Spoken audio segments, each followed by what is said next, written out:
Sir अगले कुछ question open awareness को लेके हैं, तो शायद एक उत्तर में ही बहुत सारी चीजें आ जाएंगी। प्रश्न है कि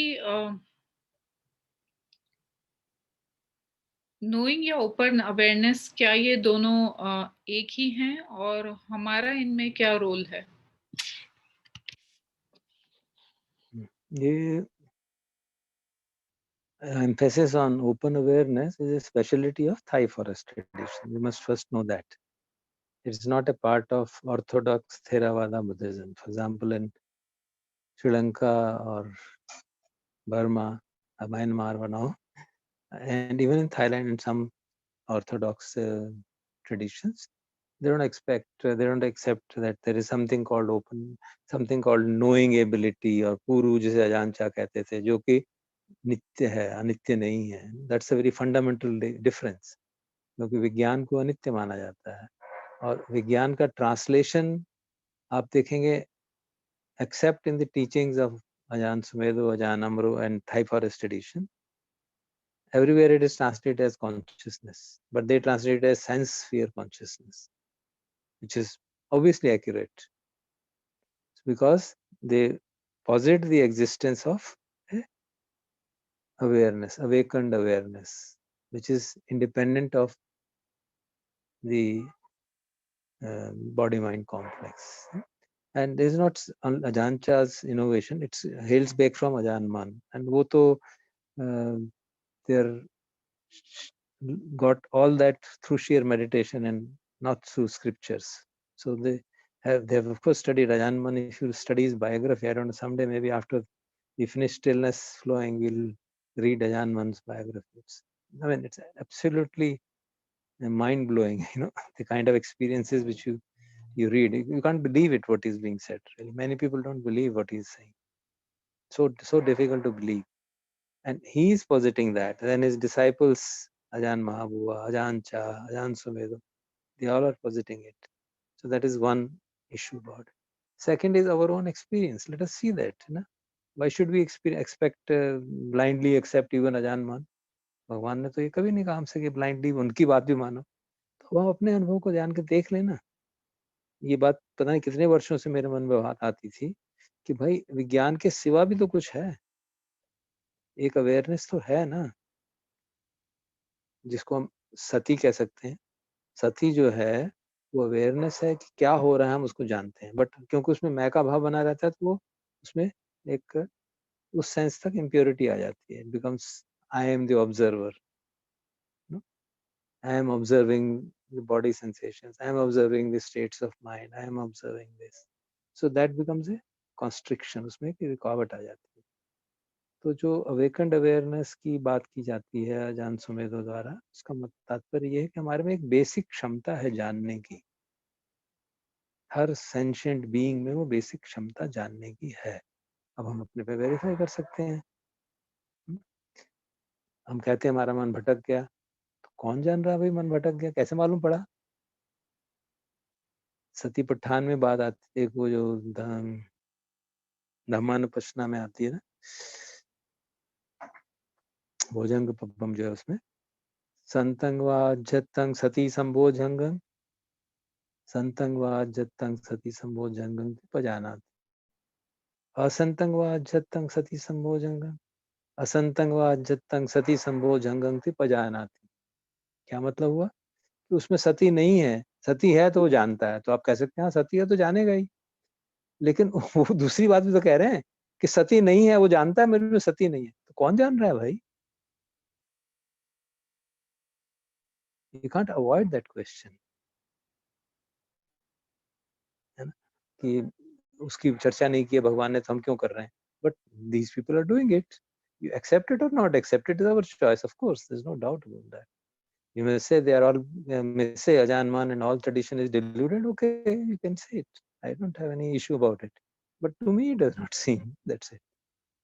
So the point being made is that there is an ability to know, and there is an ability to know that I don't know. उसकी चर्चा नहीं होती. वो विज्ञान नहीं है. आप जानते हैं कि मुझे दिख नहीं रहा है. What is the object? क्योंकि जो विज्ञान है वो एक ऑब्जेक्ट के ऊपर जागता है। चक्षु विज्ञान फॉर्म पे जागेगा, श्रोत विज्ञान साउंड पे जागेगा, काया विज्ञान टच पे जागेगा, है ना? हर एक का एक ऑब्जेक्ट है। जब ऑब्जेक्टलेस अवेयरनेस भी तो है हमारी, वो भी तो मालूम है ना, हमारे अनुभव पे आती है ना। When we are practicing meditation, we see the arising of suffering and then we see cessation of suffering. And that cessation of suffering lasts for some time. What is the object? संखार जागा, समाप्त हो गया. So that is the moment when we have objectless awareness. We are aware संखार समाप्त हो गया भाई. अच्छा अब जाग गया भाई. तो उस पीरियड में क्या है ऑब्जेक्ट हमारा? ध्यान सुबह तुम्हारा ध्यान दिलाते हैं ना कि आप कहो I am a human being. What is it telling us? I बोला आपने, साइलेंस है. तो आपको मालूम है ना साइलेंस है, there is no sound. So what is the object? कान तो नहीं जानता कि मेरे पास साउंड नहीं आ रही. कान तो साउंड आ रही है उसको जान सकता है, साइलेंस को तो नहीं जान सकता.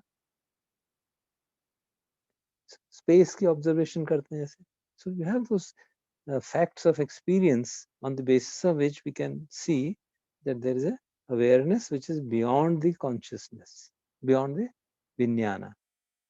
Fortunately, there are suttas also in which this is mentioned, but they are not usually discussed. अनिर्दशन विज्ञान की बात 2 सुत्त में आती है और उनके ऊपर जो ट्रेडिशनल कमेंट्री है, these two suttas have remained an enigma for orthodoxy. आप कर लीजिए क्या करें इसको, because it is not in tune with the orthodox understanding that there is nothing like anirdasana vijnana, which means unmanifestive consciousness. तो वो जो अनमैनिफेस्टिव कॉन्शियसनेस है, वही उसी को अवेकन्ड अवेयरनेस कहा गया है. तो हम उसके एक जो सती है वो उसका एक रिप्रेजेंटेशन है इन आवर इंडिविजुअल परसेप्शन. हमारे अपने अनुभव में सती के रूप में वो प्रकट होता है कि हमें एबिलिटी है कि हम विज्ञान जो है वो जान रहा है कि राग जाग रहा है, मनोविज्ञान जाग रहा है कि राग जाग रहा है, मनोविज्ञान राग का अनुभव कर रहा है, लेकिन सती जान रही है कि देखो राग जाग रहा है. There is a second level of knowing, and जो सेकंड लेवल ऑफ नोइंग है वही अवेकन्ड अवेयरनेस है. और उसकी ओर जाने की प्रक्रिया को ही ओपन अवेयरनेस का एक अभ्यास बनाया गया कि हम साधना कर रहे हैं. ओपन अवेयरनेस का मतलब हम अपना ध्यान किसी पर्टिकुलर ऑब्जेक्ट पे नहीं रख रहे हैं. So we say, for example, we take whole body as an awareness, object of awareness, which means body and mind. So I'm just sitting quietly, not doing anything, and feeling whatever arises is being known. Normally हमको लगता है मैं जान रहा हूँ, मैं जान रहा हूँ. अब आपने अपने अपने कसम खा ली कि मैं नहीं कोशिश करूंगा, कुछ नहीं करूंगा मैं, फिर भी जानना होता रहता है. तो आपको समझ में आता है यार ये मैं नहीं जान रहा था, ये मेरी भ्रम था, ये जानकारी अपने आप हो रही है. You know, these are the ways by which you experience anatta, if I may use that word, or you intuit. It's not really experience, you're intuiting. हाँ यार ये तो अपने आप हो रहा है. मैंने तो कसम खाई थी मैं सुनूंगा नहीं, तो कमबख्त फिर भी सुनाई दे रहा है. मैंने दरवाजा भी बंद किया हुआ, फिर भी बाहर की आवाज सुनाई दे रही है. क्या करूं मैं तो नहीं सुनना चाहता.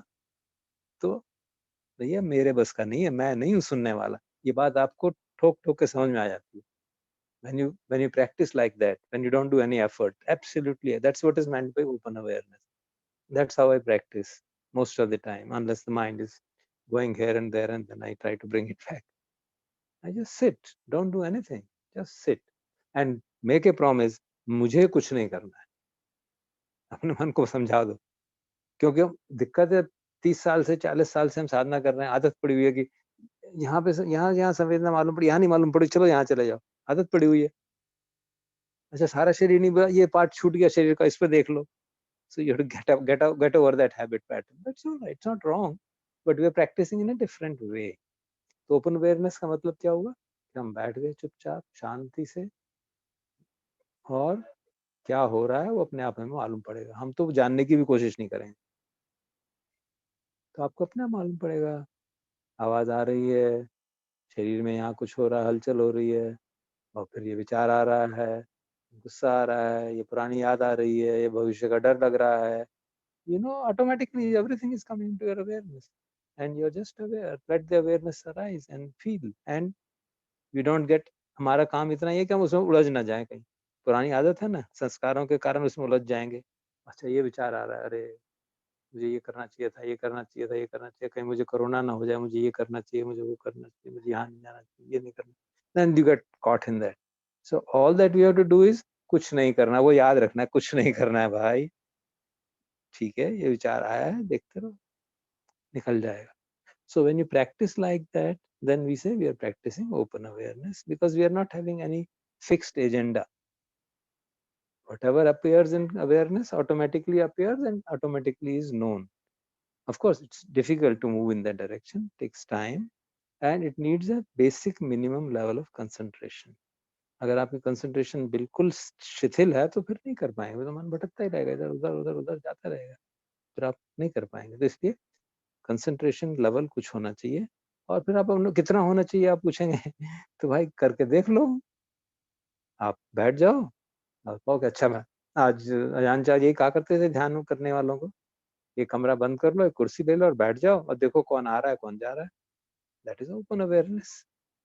आप आराम से कुर्सी पे बैठ जाओ, सोफे पे बैठ जाओ, कुछ भी कर लो, आराम से डिसाइड कर लो कि मैं कुछ नहीं करूंगा, देखते हैं क्या होता है, कौन आता है कौन जाता है, ना मालूम पड़ जाए।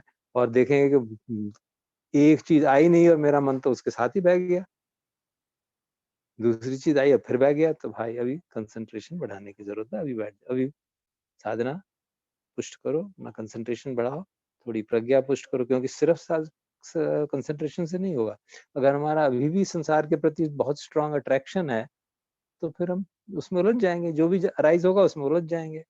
तो थोड़ी प्रज्ञा भी पुष्ट होनी चाहिए, संसार के प्रति थोड़ा समझ होनी चाहिए, अनित्य बोध, दुख बोध, अनात्म बोध की कुछ तो वो नींव पड़ी होनी चाहिए। अगर कुछ नींव पड़ी हुई है अनात्म बोध वगैरह की, तो हम ऐसा कर सकते हैं, and it's a very very peaceful effect. बहुत अच्छा साधना का तरीका है। अच्छा, लाइट नहीं है। सर आपने करीब करीब सभी क्वेश्चंस का रिप्लाई दे दिया जो और क्वेश्चंस थे ओपन अवेयरनेस के। एक सवाल तो यही था कि क्या इसे प्रैक्टिस करने के लिए एक सर्टेन लेवल ऑफ कंसंट्रेशन चाहिए, तो वो आपने या बता दिया। Certain level of Pragya also भी चाहिए, अनित्य बोध थोड़ी बहुत समझ में होना चाहिए, अनित्य नहीं तो आप उलझ जाएंगे ना। हम्म। आपको कोई भी विचार आएगा आप उसमें उलझ जाएंगे।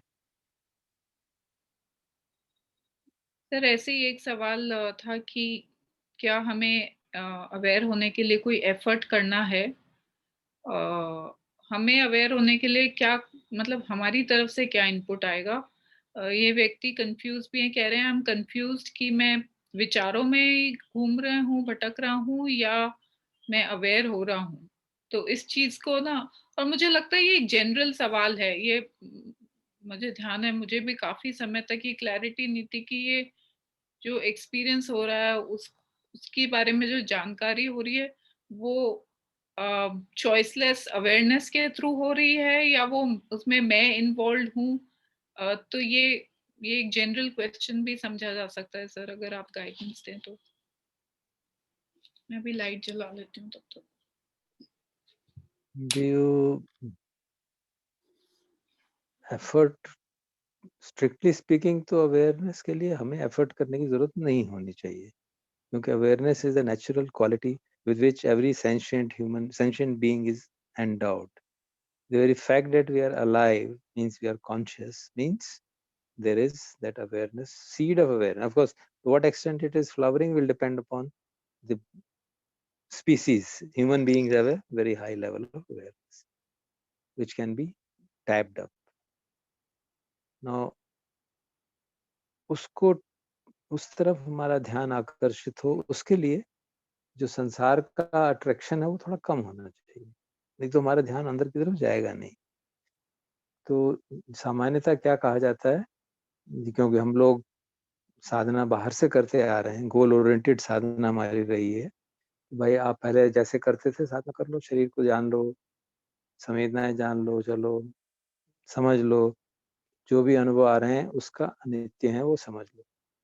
तो आप अपना अनित्य बोध को आधार पहले बना लो, पुष्ट कर लो। उस समय प्रतिक्षण की बात करें, साधना करते समय अनित्य बोध के आधार पुष्ट हो गया, हाँ समझ में आ गया, सारा शरीर दिख रहा है, मालूम पड़ रहा है, अनित्य है, विचार आता है जाता है वो भी देख लिया, सब अनित्य है, बिल्कुल क्लियर हो गया। Now you ask the question, who is knowing this अनित्य? What is knowing that anicca?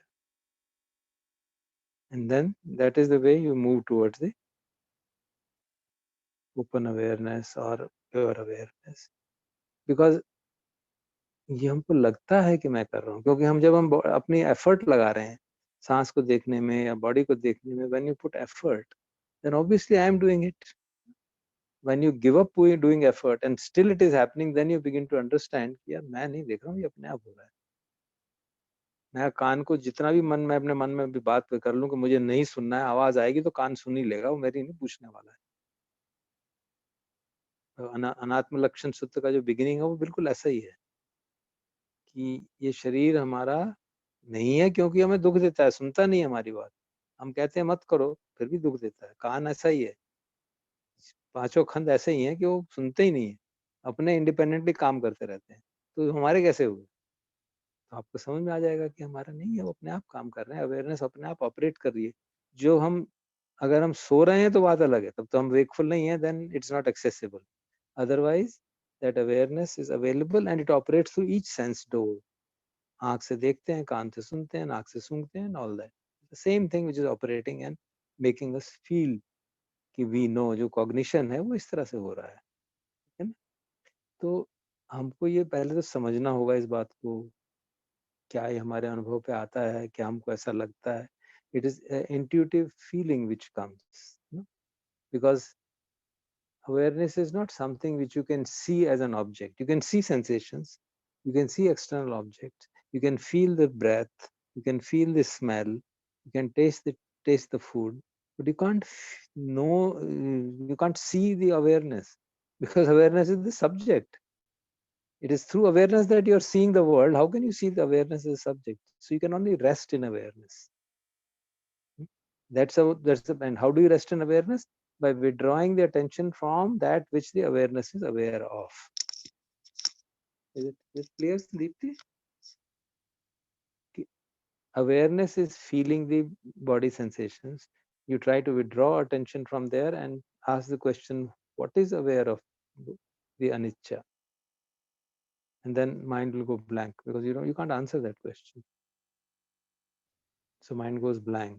And that is where you start moving towards the experience of awareness in a purer form, because there is an awareness that I don't know, that awareness is there, मालूम नहीं क्या है, you're not sleeping, you're not unconscious, but there is something, कुछ तो है, क्या है ये नहीं मालूम. So this is because it has to be intuitively inferred, come out, and then of course slowly you have a deep experience of that, which in the teachings of that Anidassana Vijnana is seen as the experience of Nibbana. So जैसे वो बनते थे, एक Sri Lankan famous भिक्षु थे, venerable भिक्षु नयनानंदा, बहुत great scholar, great meditator, and he is responsible for giving these nuggets of explanations about Anidassana Vijnana, about Papancha Sanya Sankha and all that. And since his explanations were not in conformity with the traditional orthodoxy, उनको heretic monk कहा जाता. I mean, I'm not putting it out because there is a book available by the name. उनकी जो life story है, उसका book का title है Heretic Monk. Because he said ऐसा लिखा है भाई भगवान ने, आप मेरी बात को गलत सिद्ध कर दो, मैं मान लेता हूँ. Nobody could prove it. Says, what is the experience of Nibbana or Nirodha? We say Sadayatan Nirodha. है ना? ये कहते हैं ना, जो पतिच्च समुत्पात का जो रिवर्स डायरेक्शन में चलते हैं, सड़ायतन निरोधा मतलब सारे आयतन निरोध हो गए. कुछ कोई कायतन नहीं काम कर रहा है, which means mind is also not working, no sense is working. How is the person alive?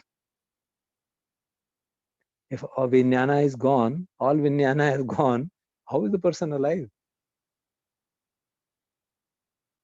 Is at that experience, it is aniddasana vijnana which the arhat is experiencing, and nobody else can experience directly. He is actually experiencing the unmanifest consciousness directly, and that's what sustains him, and that's what he's experiencing. And this is, nobody can deny that, because उसका सवाल का जवाब ही नहीं है कि अगर सारे आयतन निरोध हो गए, 6 की 6 विज्ञान समाप्त हो गए, बंदा जिंदा कैसे है?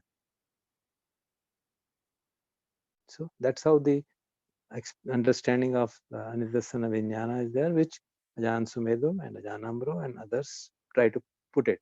Ajahn Man and Ajahn Mahabua, they didn't bother to put it. ये हमारा अनुभव है भाई, तुम्हें मानना है मानो, नहीं मानना ना मतलब, साधना करके देख लो, मालूम पड़ जाएगा. So that's the issue.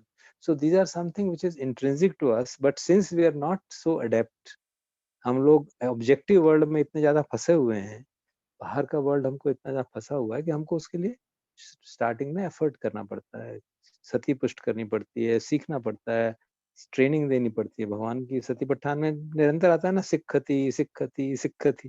तो हम सीख रहे हैं, सीख रहे हैं, सीख रहे हैं, और जब इतना सीख लिया, इतना पुष्ट हो गए, प्रज्ञा भी पुष्ट हो गई, समझ में आ रही है कुछ हद तक, then we can move in that direction and understand that awareness is self-existent.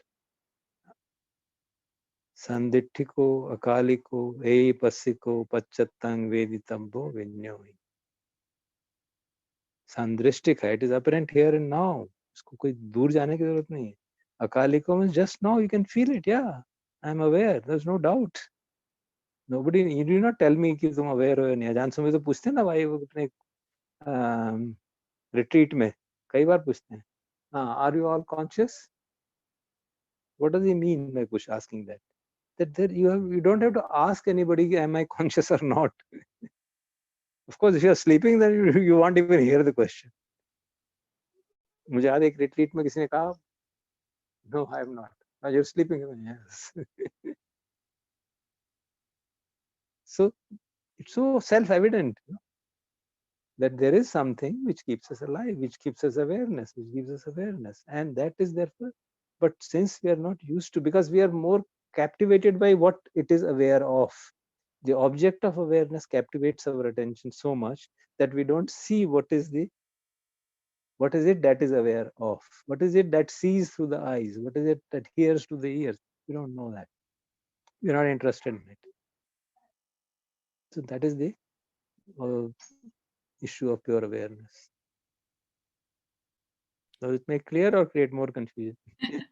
No sir, it is clear, and in fact मुझे लग रहा है ये एक पूरा एक कैप्सूल तैयार हो गया है अनमैनिफेस्टेड कॉन्शियसनेस के ऊपर. इसको प्रयास करेंगे कि हम लोग इसको क्रॉप करके अलग से भी एक वीडियो डाल दें धम्मारामा ग्रुप में, ताकि फ्यूचर रेफरेंस के लिए बहुत यूजफुल होगा. तो सर सवाल तो यही थे, यहीं पे खत्म हुए सवाल, तो अब क्लोजिंग. इनफैक्ट इसमें मुझे याद आया जी. कि जो बाह्य सुत्ता है, जिसको हम बहुत पढ़ते हैं, उसके भी एंड में अगर आप देखेंगे इसका रेफरेंस है. ऐसा नहीं कि अनिर्देशन विज्ञान सिर्फ 2 सूत्र में बात है, उसका वो शब्द नहीं इस्तेमाल किए गए, बट दूसरे सेंस में consciousness which does not land anywhere. भगवान कहते हैं वो भिक्षुओं को, एक सूत्र, मुझे एग्जैक्टली नाम नहीं याद कौन सा, कि ये लाइट आ रही है ना खिड़की से, तो कहाँ जा रही है? कहते फर्श पे जा रही है. अच्छा, फर्श हटा दें तो कहाँ जाएगी? दीवार पे जाएगी. दीवार भी हटा दें तो कहाँ जाएगी? वो बाहर चली जाएगी. कुछ नहीं है तो कहाँ जाएगी? कहाँ जाएगी? कहीं नहीं जाएगी, हमें क्या मालूम कहाँ जाएगी? कहीं भी नहीं जाएगी. It not land anywhere. Similarly, consciousness can also exist without landing anywhere. So that is what is meant by unmanifest consciousness, which therefore exists independent of the realm of impermanence. That is the statement. That I would say that is the interpretation of Anidassana Vijnana by Arunko Sumedho, Ajahn Amro, and others. Arunko Manindo, Ajahn Veeradhammo, हम सुन रहे हैं आजकल. They are all belonging to the same school of thought, which appeals to some, it appeals to me, and so I'm sharing. Sir ये कौन से दो सूत्र हैं जिनमें इनका रेफरेंस है निदर्शन विज्ञान का? एक है शायद केवड़ सुत्ता और एक है ब्रह्म निमंत्रिका सुत्ता। एग्जैक्टली मुझे याद, आई थिंक नाम तो यही है, बट वो एक दीघ निकाय में है, एक शायद मध्यम निकाय में, तो नंबर मुझे इस समय याद नहीं। ठीक है, तो आज के और लिए ये जो कॉन्शियसनेस नॉट लैंडिंग, ये तो कई सूत्रों में आती है।